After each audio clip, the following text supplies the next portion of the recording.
To me, it's been fraud for all these years. Why is it we have this enormously powerful feminist movement and virtually nothing for men? Originally, it was capitalism was the big enemy in the 60s and 70s. And it was the radical feminists in America. They moved the goalposts. They said, no, it's no longer capitalism is the enemy. The enemy is patriarchy. All men.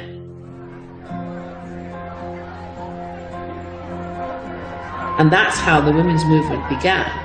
And it was enormously successful.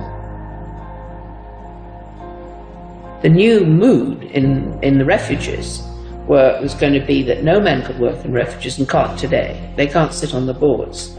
And boys over 9 or possibly 12 can't go into refuges, or you call them shelters.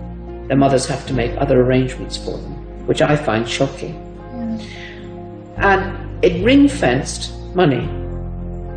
I think that that particular time when the feminist movement were desperate for funding because they'd run out of publicity, and they were desperate for funding and they needed a just cause. And unfortunately, it fell into their laps. It's an enormous industry. I mean, violence against women, they get something like, $1 billion and over a year.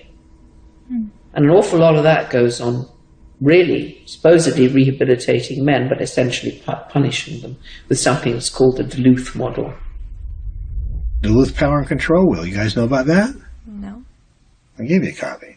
In 1977, I think, a bunch of crazy women up in Duluth, Minnesota figured out they had the solution to domestic violence, and it was all about patriarchy and all about men. And it's the Duluth Power and Control Wheel.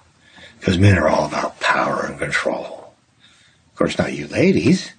You guys, you don't control anything. You have no power. You're just sweet and innocent little things.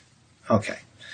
So this power and control wheel is divided up in all these things, you know, about who does this and who does that and blah, blah, blah. Of course, it's all men.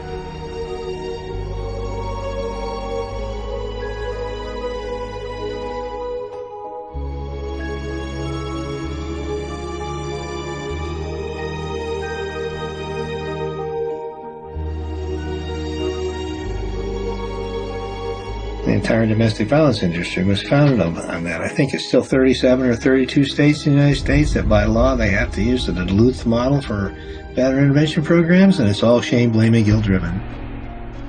If you're a man and you walk in, you must admit you did it up front or you're in denial. There's no debate, there's no discussion, there's no possibility that you could be falsely accused. The criminal justice system could have made a mistake. None whatsoever. You are in a state of denial, and you will complete that course or you're going to go to jail. You will be re-engineered. That's frightening. Frightening? Yes, that's frightening. I think it's terrifying. Absolutely terrifying.